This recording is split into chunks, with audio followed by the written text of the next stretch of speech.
สานน้อเอาให้กายนางงามน้อลำค่าแนมเบิ่งแขนเบิ่งขาใบหน้างามสะอาดเอียงคือเสียงเว้าเจ้าปูตาและบ่ได้คือคนบ้าหน้ามาเก่าคือเขาเห็น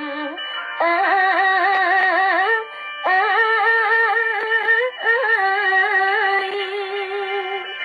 มันนี่เป็นคนงามสิตาวน